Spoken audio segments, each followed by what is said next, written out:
This is the Daily Items One-on-One. Our guest today is former professional wrestler Mick Foley, interviewed by Justin Strawser. Welcome to One-on-One. I'm Justin Strawser, and today our guest is WWE Hall of Famer Mick Foley. Thanks for joining us today, Mick. Hey, it's nice to be here, right here at the Hampton Inn in Bloomsburg, where I will be departing to spend a great day at Knoebels Grove. And that's exactly how we got connected here. People know you as Cactus Jack, Mankind, Dude Love. They know you as former world champion, best-selling author. They know you as the guy Undertaker threw off Hell in a Cell. And for a lot of people in our area, you're known as a frequent attender of Knoebels Grove in Elysburg.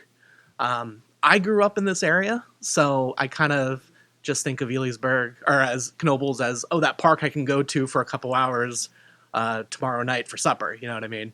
When did you first discover Knoebels? Well, you think that way because you're spoiled. Because you grew up with this amazing park in your backyard.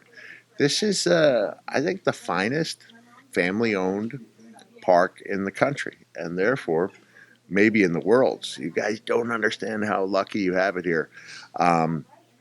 We're traveling from here to Florida. We live in Florida, and we still come to Elysburg. For me, it was a visit in 2001. Okay. I was a roller coaster enthusiast.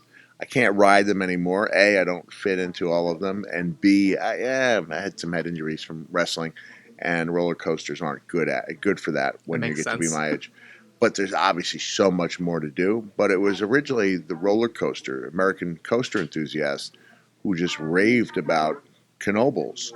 So when I saw that it was a 4-hour drive, I did make a couple phone calls, and I met Bud Dugan, who was head of security for 30 years or so, Brian Knoebel and Dick Knoebel, and they were great to me and my family. But it was another 8 years before we came back. But from 2008 to the modern day, to today, we have been frequent. Yeah, we've missed a couple of years, but not many years. And you've been involved with Knoebels in more ways than just an attendee. I was at the 25th anniversary of the Phoenix and interviewed you there for about 2 minutes before we rode the Phoenix together. And you were a special guest speaker there. You know, I think you've done your one-man show there, or was that canceled because of the snow? No, it wasn't canceled. Okay. The best shows are the ones where nothing goes right. So okay. I was just writing about it. I'm writing down some stories for the sake of posterity for my family, and talking about how we got hit with a blizzard. And we wake up, and it's the final day of the season. I wanted to be able to put Knoebels Grove on the back of a tour T-shirt. I have a one-man show I do. And I just thought that would look great. And it would also give me a reason to go to Knoebels. And then that night we got hit with 8 to 10 inches of snow at a time when nobody was prepared for it. So just in driving from the campground to the park, I saw 3 accidents. So I'm on social media, and I'm begging people not to come to the show for any reason. There was about 12 people in the park. We didn't cancel the show, but I did my show using the intercom at the International Food Court, the same place where they place orders like, we need a grilled cheese with fries. So it was bizarre. There were like 4 people there, but we did the show. Yeah. And the other thing I'm thinking of is, you featured the park in your reality show, Holy Foley. Yeah. And like you said, you've been making these trips for years. What keeps bringing you back? What makes you want to keep coming back to Knoebels? Well, I could say the rides, right? As of now, it's the food. No, it's a combination of things. It is a feeling. There's such a great ambiance. One of the things I said at the 25th anniversary, I don't know if you remember this, I thought it was a pretty good statement, that it's been proven time and time again that you can replicate the Magic Kingdom in a number of places in the world, and they've done it successfully. You can't replicate Knoebels. You couldn't nobody, no matter how talented, could say, well, I could reproduce Knoebels Grove. You can't do it.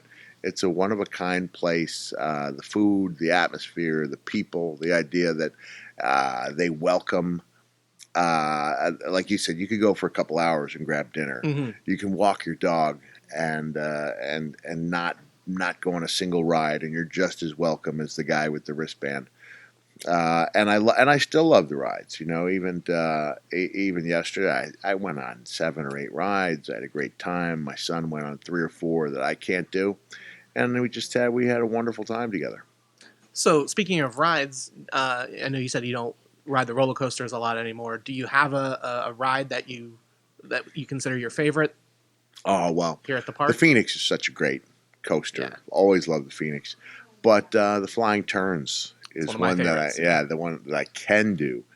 And I've become the ski lift guy, the Pioneer Train guy. Yesterday, we took 2 trips on the Pioneer Train. For those of you who don't know, it's a really unique train ride. Almost every good park has a train ride.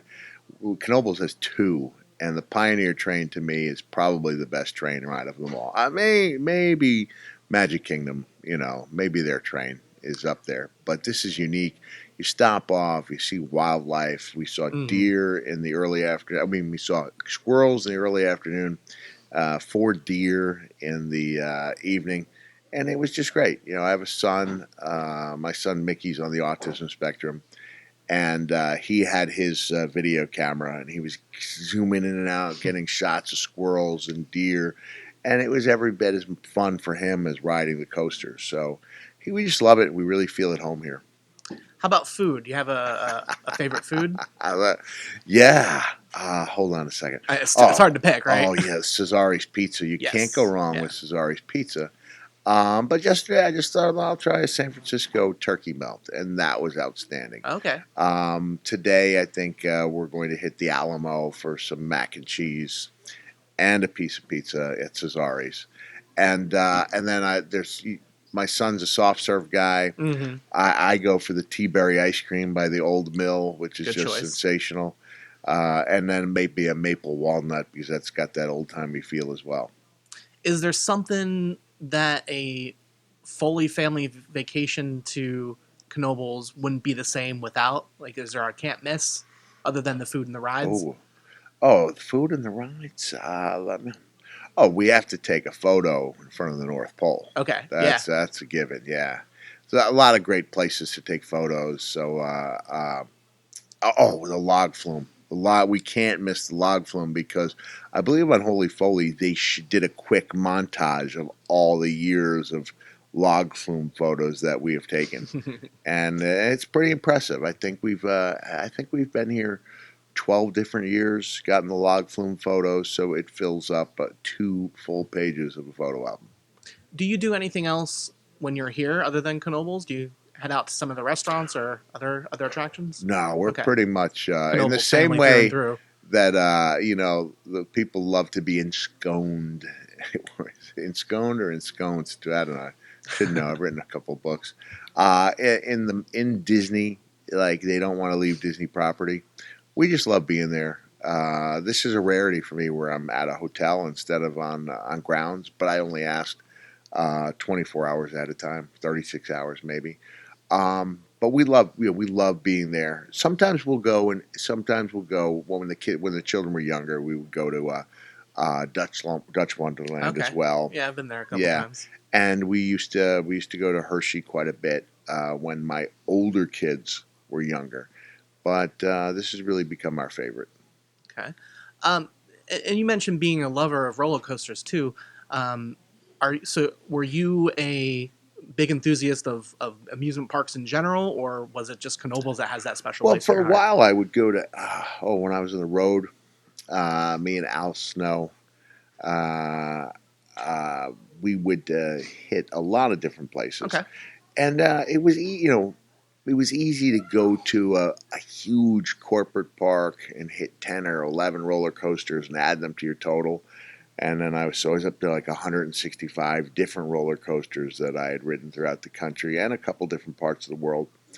And then I realized that as I got older, I gravitated towards the ones that made me feel the best. And that would be, Knoebels. There's one in New Hampshire I love. a lot. Another, which is primarily a children's park. A couple of places like that, and we still like Dutch Wonderland. But I do like. I don't want to be overwhelmed, and Makes sense. yeah. So I'd say that It used to be a case where I loved every theme park I went to, and I'm sure there's something to love in every theme park. But we just go to the 4 or 5 that really make us feel good. And you've developed a pretty special bond with the Knoebels family and the staff, right? Yeah. I realized early on that I love this place, and I really did enjoy how well they treated me. So the first time they asked me to be part of, judge the Halloween, absolutely. And then when I was asked about coming in to speak for the 25th anniversary, absolutely. So whenever I get asked, I guess I've signed autographs for employees at the block party, and they made me feel like part of the family. I've been over to Brian's house and carved pumpkins. So it's great. It's more than just a park for us. Okay, we're going to take a quick break. We'll be back with Mick Foley. We'll be right back with more of our conversation with Mick Foley.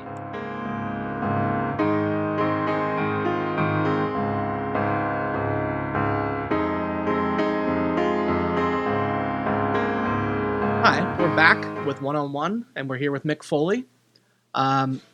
Before the break, you mentioned Brian Knoebel, and I wanted to ask you, if you were in a steel cage match with Brian, who do you think would win? It depends. Would I lose my my Knoebels benefits if I did? Maybe that would be on the line. Yeah. Okay. Yeah, I'd hate to do this to destroy the sanctity of pro wrestling. I might be willing to throw that match. Yeah. Good answer. So I put out a question on Facebook and social media and said if I were to be interviewing Mick Foley, what are some questions that you would have for him? So I have some from some readers and some friends and some other people. If you'd be willing to answer some questions. Sure. Zach Stoddard wants to know how many teeth you've knocked out for real. 5. 5? 3 on the top, 2 on the bottom. Okay. So there they are. Okay. Okay. Kurt Carey wants to know how many bones you've broken. Oh, I don't know. There was a count on the back of my 1999 memoir, and I've had a couple others since then. I didn't break bones as often as I did. I was a lot of contusions. Okay. Concussions, unfortunately, lacerations. But I rarely missed matches because of injuries. So I did break things like ribs and fingers. And I mean, over the course, I broke my wrist in 1988 wrestling in Texas. I broke my ankle. But by and large, it wasn't so much the bones as it was soft tissue injuries. Okay. And also then you get to where, cartilage tears in the knee. And I've had ligaments that were torn and had to be replaced. But not as many broken bones as you might think. Okay. Trisha Hart wants to know if you had a favorite character to play. You know what? It's funny because Cactus Jack was my guy, and then I changed when I went to WWE to become Mankind. And I couldn't stand having to be that character. Wear a mask, it made breathing hard. Then I came to love being that character.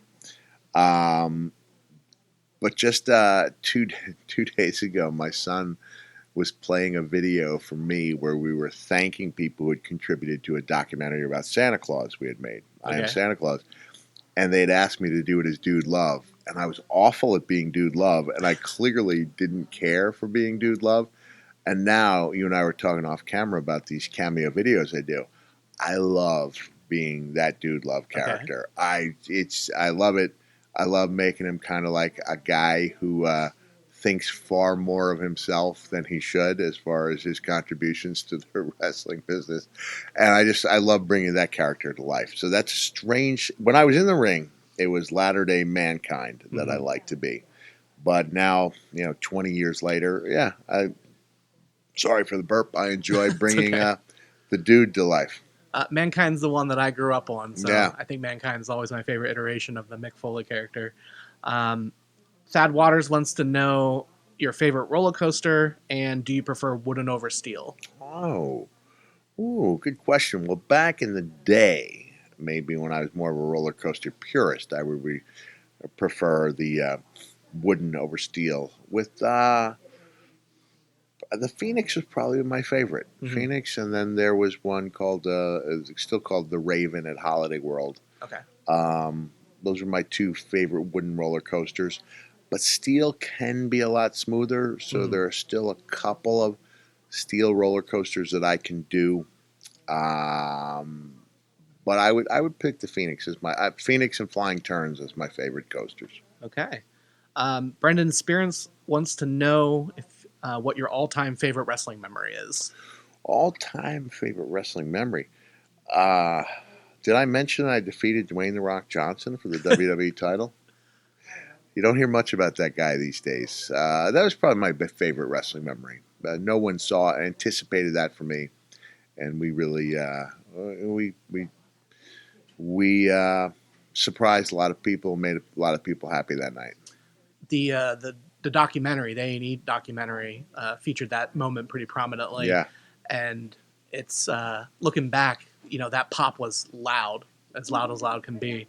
So great memory. Tyler Carroll wants to know if there's anyone you never got a chance to work with that you wish you could have. yeah. Bruiser Brody. Okay. That was one of them going back a long time. And I wish I'd wrestled Hogan. Really wish I had. Even when we were older, we probably could have told a good story. Would have been methodical, which is wrestle speak for slow moving. But I believe we could have had a good, interesting, entertaining match together. And you've definitely intertwined in company, so it's probably a little strange that you never interacted like that then. Andrew Coolball wants to know what The Rock was cooking. Actually, a very overrated cook. Yeah. And once you got to his kitchen, it really wasn't that impressive. He used too much salt. I think it was just a figure of speech. This question is a reference to one of your more famous promos. Jared Hazelwood asks, considering your love of Christmas and the fact that you frequent the park so often, would you approve of a Candy Cane Dewey shirt sold in the Christmas store?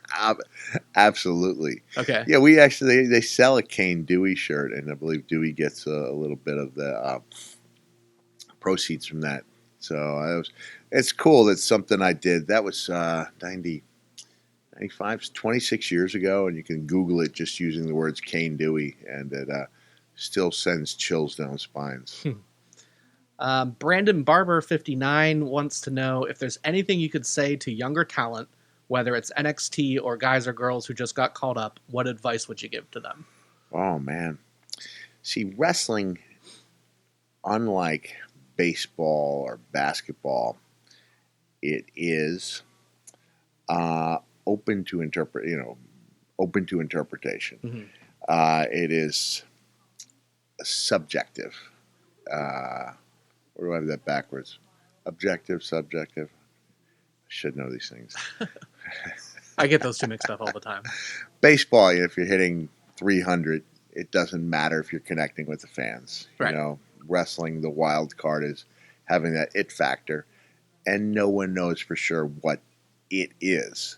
And so someone can have it and that it factor is not discovered. So I tell people, don't let the whims of one or two people decide for you whether or not your career has been a success. There are people who absolutely feel their career has been a failure if they're not inducted into the WWE Hall of Fame. Mm-hmm. And I say, you define for yourself what being a success is. I believe that's one of the only wise things I've ever said. But we all get to do that, whether it's in wrestling or in life. Is there anybody's work that you really enjoy right now? Any talent? Well, I enjoy almost everybody's work to some degree. I get a kick out of Shotzi Blackheart on NXT, Rhea Ripley on Raw. Of course, Becky Lynch is coming back to one of the brands, I believe. That's what I've heard. Yeah, the women are really tearing it up in WWE and in AEW and in Impact Wrestling. So it's a good time to be a wrestling fan. I want to know if you were still in your prime and you were still wrestling and had a hardcore match at Knoebels, what ride would you definitely jump off of? Jump off of a ride in my prime? Oh, man. I used to say if I could build a ladder to the stars, I would drop an elbow on the world. So, yeah, I could see, as long as there was something to break my fall. All right. So let's preface that. An announcer's table? Or... Yeah, something of that nature. Yeah, I could see. I don't want to be ridiculous, say, come off the top of the twister. But flying turns, yeah, I believe I could, because the flying turns would allow me a way to get my patented 3-step approach and then take off. Okay. Yeah, there you go. Good. So before we finish up, is there anything in Mick Foley's world that you want to plug? Any new books or tours coming up? I'm going back out on the road, doing all the shows that had to be canceled because of the coronavirus. Nothing in Pennsylvania as of now. Maybe Pittsburgh is the closest. I think that might be November 4th. But you can check out my schedule or any of my upcoming activities at realmickfoley.com, or you can order a Cameo video at cameo.com/mickfoley. Well, we'd love to have you back in Pennsylvania for one of those tours. So if you expand, let us know. All right, we sure will. All right, that's all the time we have for today. Thanks for joining us, Mick. You got it. Thanks for watching One on One. Be sure to tune in again for another edition.